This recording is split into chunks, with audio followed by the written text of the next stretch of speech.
Assalamualaikum warahmatullahi wabarakatuh. Selamat siang. Salam sejahtera untuk kita semua.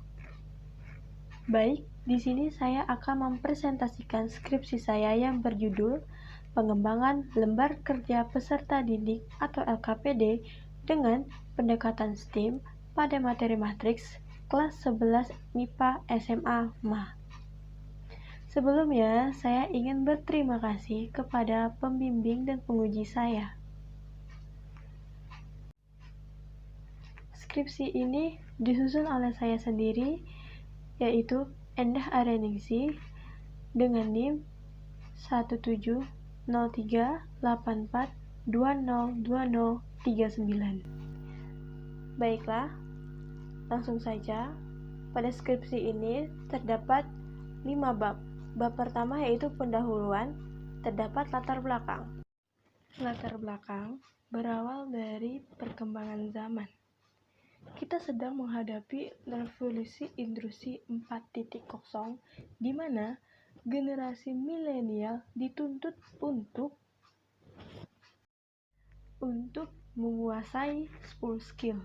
Pada pernyataan tersebut dapat kita simpulkan bahwa kita ini harus mengembangkan sumber daya manusia untuk melewati revolusi industri 4.0 ini. Salah satu faktor untuk mengembangkan sumber daya manusia yaitu pendidikan. Hadirnya kurikulum 2013 dapat memperbaiki mutu pendidikan. Matematika merupakan mata pelajaran yang wajib dikuasai oleh peserta didik. Di mana matematika ini itu lebih untuk memecahkan masalah. Sehingga peserta didik berkonsep atau berpikir bahwa matematika itu sulit. Nah, disinilah pendidik harus dapat memilah atau memilih pendidikan pembelajaran yang mana yang dapat membuat peserta didik itu menyukai atau setidaknya mempunyai rasa ingin tahu terhadap matematika. Selain pendekatan pembelajaran, diperlukan juga bahan ajar, di mana bahan ajar itu banyak, termasuklah LKS, buku paket, ataupun LKPD. Karena kurikulum 2013 ini mengikuti perkembangan zaman, sehingga pendekatan pembelajaran pun harus mengikuti perkembangan zaman. Salah satunya adalah pendekatan STEAM. Semua bahan ajar, salah satunya yaitu adalah lembar kerja peserta didik, di mana lembar ini memuat tugas-tugas peserta didik yang berisi petunjuk dan langkah-langkah. Sehingga dari permasalahan tersebut, ide untuk mengembangkan LKPD dengan pendekatan STEAM pada materi matriks kelas 11. Selanjutnya adalah rumusan masalah, yaitu bagaimana LKPD ini valid. Tujuannya, deskripsikan LKPD ini yang valid. Lalu, ada spesifikasi produk sebagai berikut. Lalu, ada manfaat sebagai berikut.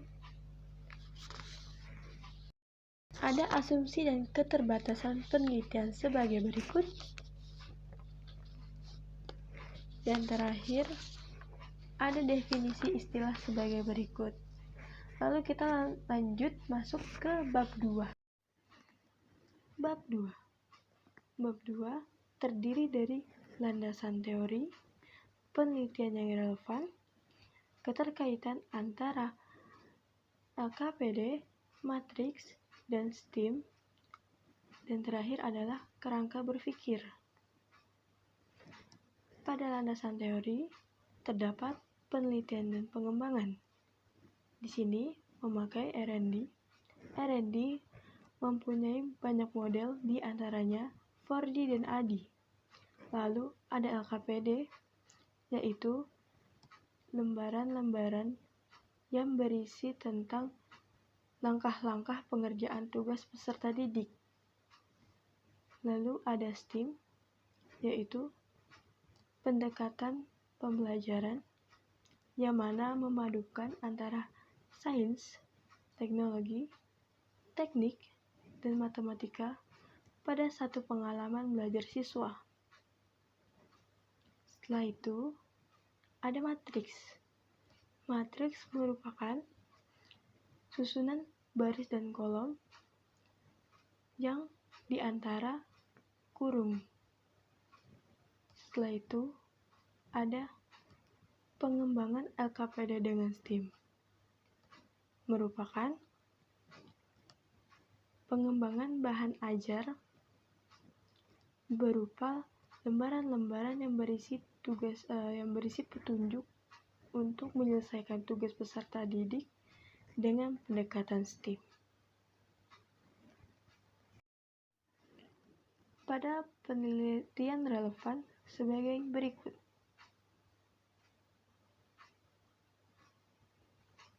Lalu ada keterkaitan antara LKPD, STEAM, dan matriks, di mana LKPD ini merupakan lembaran-lembaran tugas yang berisi langkah-langkah untuk menyelesaikan tugas tersebut. Nah, pada STEAM itu mempunyai manfaat itu untuk mengembangkan kemampuan pengetahuan peserta didik. Nah, LKPD dan STEAM ini dapat dipadukan karena yang satu menemukan konsep, yang satu mengembangkan kemampuan. Jadi dapat berkaitan. Nah, pada materi matriks ini dapat dimasukkan ke dalam LKPD. Dapat dapat memberikan tugas-tugas yang berisi tentang langkah-langkah untuk menyelesaikan tugas tersebut. Lalu yang terakhir adalah kerangka berpikir sebagai berikut.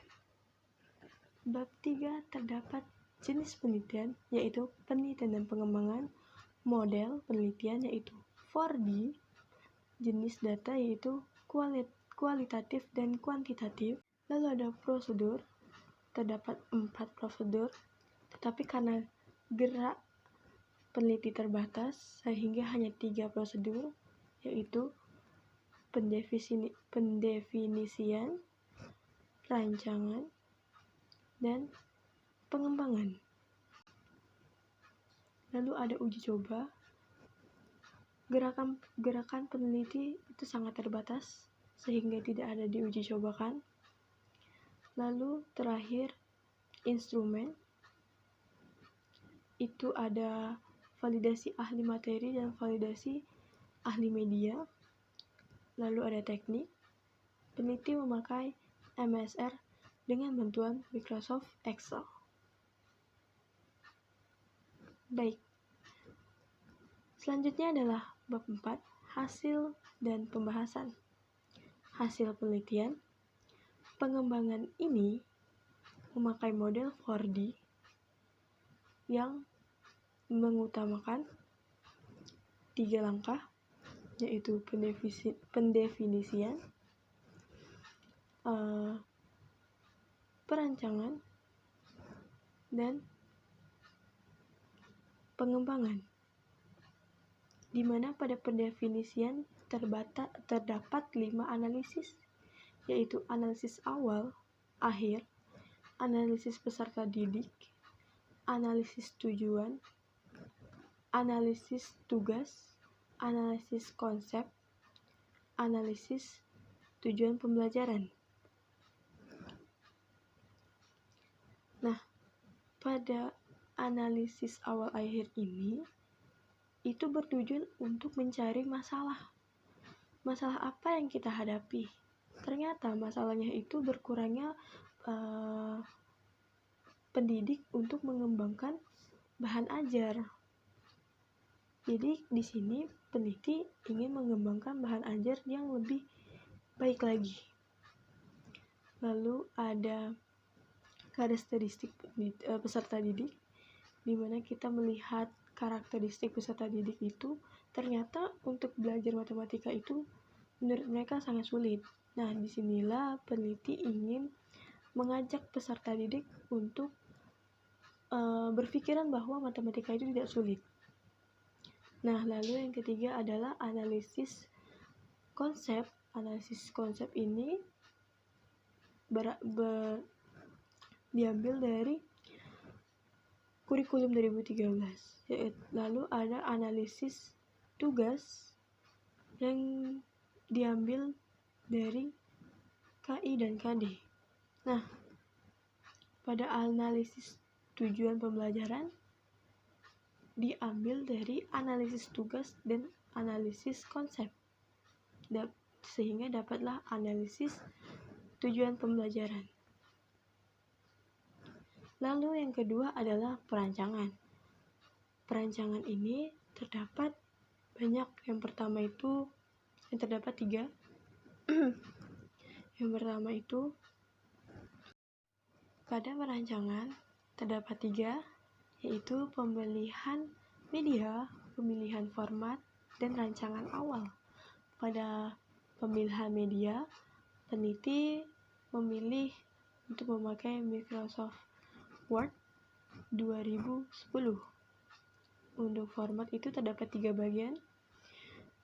Bagian awal LKPD, bagian isi LKPD, dan bagian akhir LKPD, di mana bagian awal ini adalah ada halaman awal, daftar isi, glosarium, tokoh matematika, lalu isinya itu terdapat KPD yang berisi pada materi, terus ada percobaan, ada soal-soal. Lalu yang terakhir, bagian terakhir, yaitu daftar pustaka dan biodata penulis. Rancangan awal itu bagaimana kita merancang awal mula pembuatan lembar kerja peserta didik.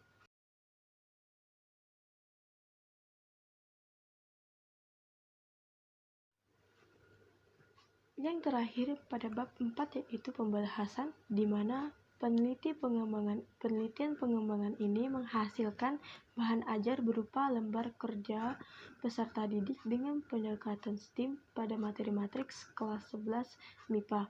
Nah, di sini memakai model 4D dan dibatasi hanya memakai perancangan, pendefinisian, perancangan, dan pengembangan.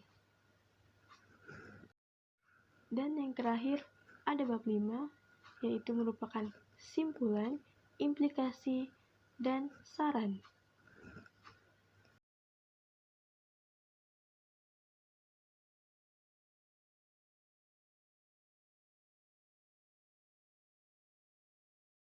Sehingga pada penelitian ini menyimpulkan bahwa pengembangan lembar kerja peserta didik dengan pendekatan STEAM pada materi matriks kelas 11 MIPA sudah dilaksanakan dengan modal 4D dibatasi dengan 3D dan menghasilkan kriteria yang valid dari validator ahli media maupun validator ahli materi, yang menyimpulkan bahwa LKPD ini layak untuk tahap selanjutnya.